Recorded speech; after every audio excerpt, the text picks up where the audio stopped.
What are you not? Right? I think so often we try and answer the bigger question: what am I? Who am I? And on this week's episode of the Not Not podcast, I thought I'd dive deeper on why it's easier to answer the opposite question, to start with what you don't want as a way to actually access the answer to that lifelong question: who are we? What are we doing here? What is our purpose? So, if you've been following me, you probably recognize that all of my Instagram handles and all of my social media handles start with not not. And it's really built on this very foundation because I found on my pathway, right, my journey, for lack of a better word, to self actualization or self discovery, and just kind of figuring out who I was. I've just found trying to fit myself into a box was the most uncomfortable and the most daunting and sort of the most stupid thing to me, because I felt like the whole point of life was to discover all the things that I could be. And so I know that seems so deep, but when it came to actually coming down to the decision of what my brand should be, I felt like I didn't know what I was, but I did know what I wasn't. I did know what I didn't want to do. And I want to kind of invite this concept into your life, as it's been something that's been coming up a lot in conversation with some of my most recent coaching clients, who ultimately all come to me to thinking that, on the other side of our work together, there's going to be this answer and they're going to have the information and they're going to finally like be the person they want to be. And like at the end of the day, I'd like to say I get them closer to that. But what helps them get there is the idea that they don't have to change who they are, right? Like you don't have to think of yourself as incomplete. You have to think of yourself as kind of like a piece of marble, right? And I wrote about this in my newsletter this week. And if you're coming from there, welcome. And if you do not subscribe already, definitely head to the link in the description of this episode and go ahead and follow me there. One, because sometimes having the stuff in written form is nicer, but two, it's the only place that I release my templates for free. So if you want to have access to the template that I talk about in this episode, definitely hit subscribe. Or you can always just follow me on social media and see some of the stuff over there. But anyways, I digress. The idea of being a piece of marble, I think, is a really good metaphor, because anytime you can sort of give a physicalization, is that a word, to a concept that's like really heady, it can feel a lot easier to grasp. So you don't really have to add anything in your life, because a lot of the times you're just dealing with an overload of information, especially in today's day and age, and you feel like you've got to just do more and buy more and be more and then like add more to your schedule, and then everything will fall into place, and like that's just so not been helpful in my experience. And this idea of being a marble really also helped me contextualize what everybody meant by like, you're everything you're supposed to be already. And it's like, yes, but I also need to chisel down that block of marble to find the masterpiece underneath. And that's where this free will comes in. We can actually use our free will to be free if we take on the responsibility of like chiseling down the things that we don't want in our lives, the things that we no longer tolerate. Right. And that's where this idea of actually using tools like Notion or your Google Calendar or any piece of like organizational software can actually affect change, but only if we're thinking about it from these like deeper places. Right. So in this week's episode, I thought it would be really good to actually break that down into a practical exercise. And it's been something that I've been using the last week or so, because I don't know about you, I don't really give a flying fuck about politics, but I do think it's important for us to recognize what's going on in the world and to, you know, take stock of what's in the ether, like the static energy, the opposition, the yeah, it feels like so contentious. And I would beg you to consider that what we're going to talk about here is going to be a great way to use some of that negativity and put it into a practical place in your life where, and just a very simple exercise that when you notice that rage coming up, you can use it as a direction towards yourself. Not meaning like to direct the hate towards yourself. That would be insane. I just mean in the sense that you can use it to say no, pretty strong no's, to say, I'm not willing to have this in my life anymore. I'm not willing to be this kind of person. I'm not willing to give this my attention. So saying that to say, in my experience, when I haven't known who I was, right? Like my tower moment in my 20s was when I lost my business to burnout, like lost every friend that I had, moved from New York, like was robbed 30 grand worth of photographic equipment by like somebody that I thought was my friend. Like truly awful experience. But in the ashes, you rise, right? The whole Phoenix metaphor. But in that moment, I really felt so defeated, as one might. But you know, it's not a pity story. It's really a moment where I was like, okay, what the fuck am I gonna do? Like, how do I actually figure out who I am in this moment when everything I thought I was and everybody I knew and everything that I thought was me is no longer a part of my life? Who is left behind that? So in these kinds of moments, it really is an opportunity for us to start from scratch. As difficult as that might be, there is a blessing in disguise there where you have a clean canvas. But you also have a whole bunch of leftover patterns, leftover processes that you're going to default into using that will ultimately lead you to the same place of burnout if you're not careful. So starting with what you don't want really has been the most practical way that I have found to begin, to start over. So the reason this is so difficult for us is because from the moment you take your first breath, right? Like from the very first moment you were born, you are encased in a given name, a family name, a nationality, a citizenship, a social security number, a race, a ethnicity, a language, a culture, a religion sometimes. And so like so many of us, I thought that was me. I thought that, okay, these are my identity markers. This means that this is who I am. This is my pride. This gives me context, right? But speaking from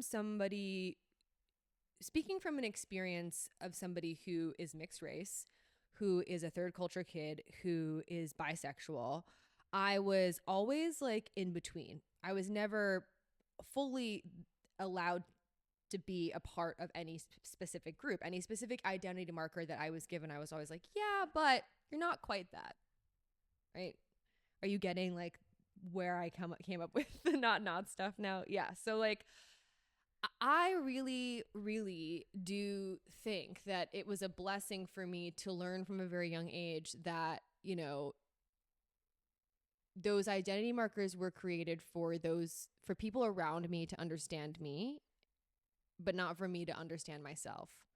Because, you know, like when you're bisexual, you're like you're too straight for the gays.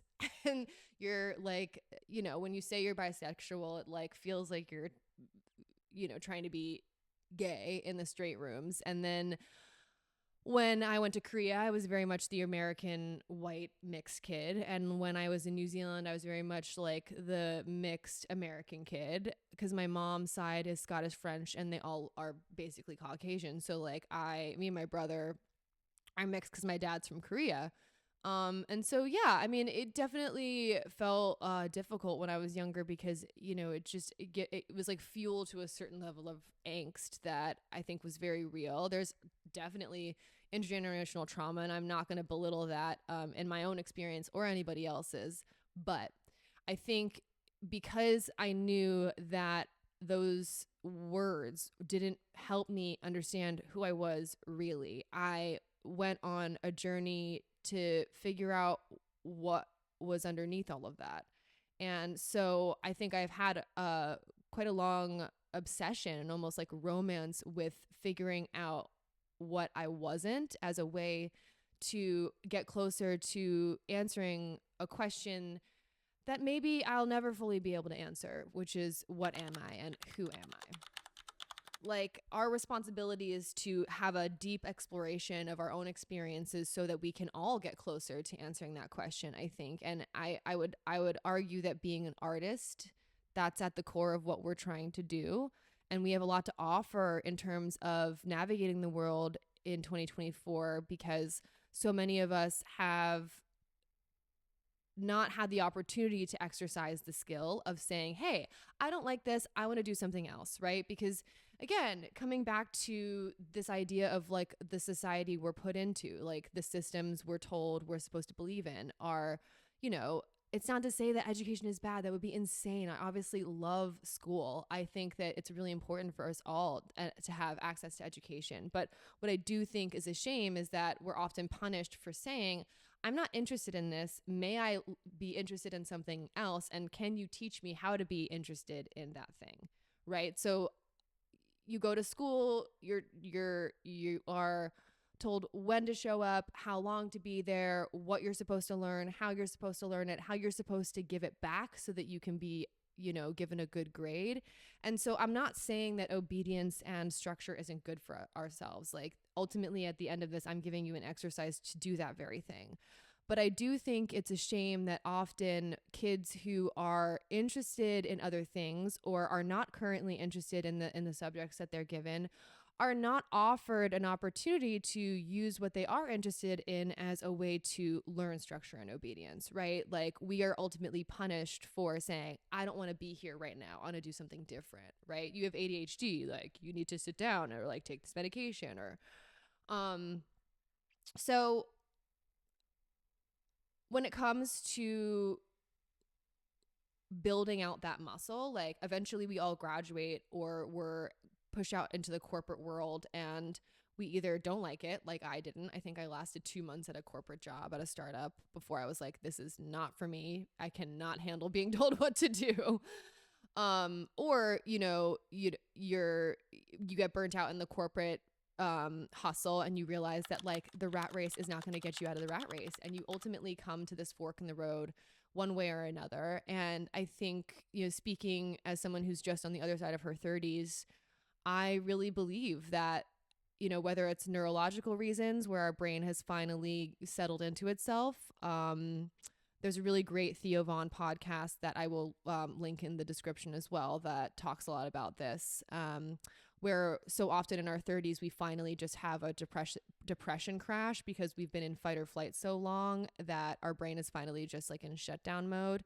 And so oftentimes I wonder if maybe that's what happened to me, even though it felt like the catalyst for the fall of my business was COVID. And I think that that's probably a pretty relatable story for so many of us. But I don't want to go too deep into the concept here without actually giving you guys some real brass tacks application, because I also feel like the reason why I got to this question, what am I not, who am I not, this process of starting with the chopping process, like the let's chisel down the big chunks of stuff that we know is not ours, right?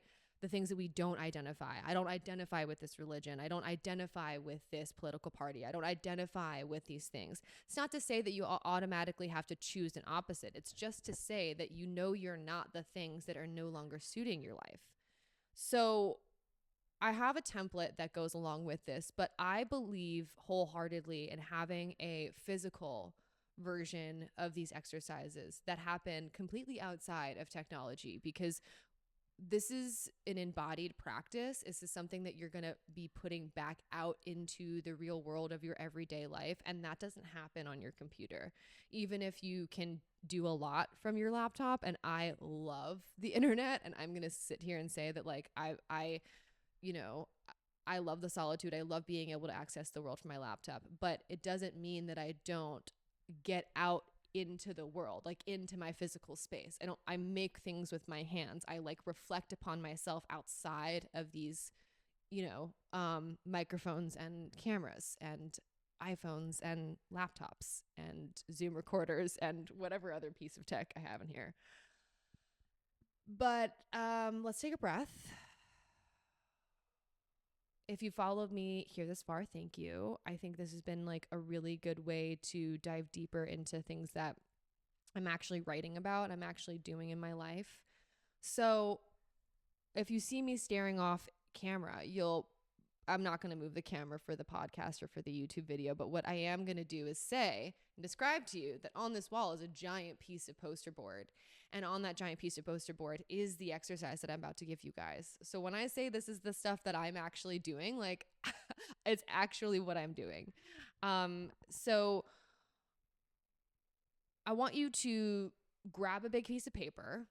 I will put a link in the description of my favorite paper that I buy anywhere I am, because I'm pretty nomadic. I'm currently in West Virginia, doing a trusted house sit for this beautiful, massive multi-property sit that I will talk about on my vlog later this month. So be sure to subscribe to the channel if you're interested in that.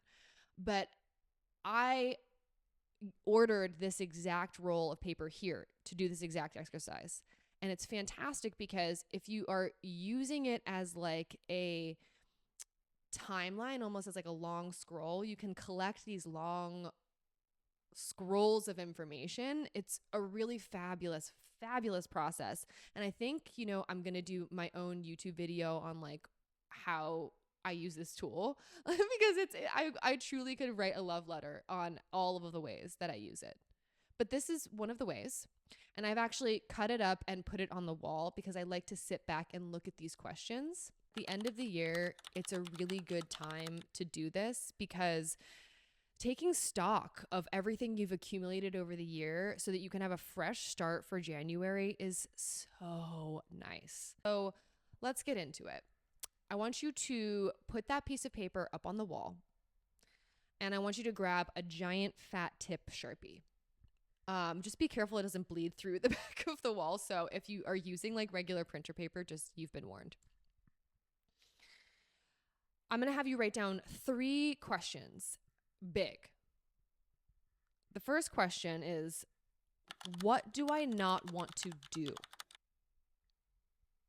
Okay. We got it?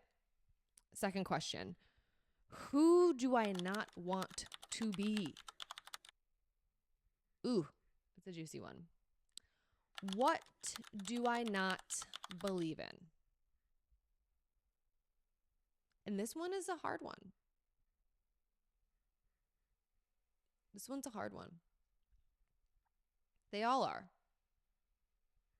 So this exercise requires time, right? Like baking a good piece of bread. You can't just rush the process. It's not going to give you what you want. Put this piece of paper or this poster board up for a while. Better yet, just sit in the room with it for a few hours. Get up and write answers when you feel compelled to write them, right? This is like fresh off of a fight, fresh off of seeing something that pissed you off, fresh off of remembering something that crossed your boundary and going up there and saying, I'm not tolerating this anymore. This is coming off of my calendar. We are taking it out of your life. Now, once you have actually accumulated enough on that piece of paper, when you've filled out the poster board, when it feels right to you, and you can do this in an hour, you can do this in a day. It's just really, it's for you to decide, but take your time. This is where downloading the template and putting it into some sort of practical system is something that I really encourage you to consider. And it doesn't even have to be my template. If you have a Notion, if you have an Obsidian, if you have whatever system that you have that helps you navigate your schedule, helps you navigate the digital reality that you are in. Because you guys, the way that we do not consider the digital world the way we consider the physical world as a problem. If you had a messy room, you'd clean it up. But a lot of us have really messy digital rooms and don't know how to clean it up and don't know how to like take the work that we're putting in our beautiful moleskin notebooks and putting up these beautiful, vision boards, right? With all of our Sharpies and our highlighters. Like, I'm a Staples girl, I get it. But if you are not putting this in a place where you're considering these lessons, when you're very simply scheduling the to-do list in your calendar, planning the next project, launching the next product, that's how you fall back into the pattern.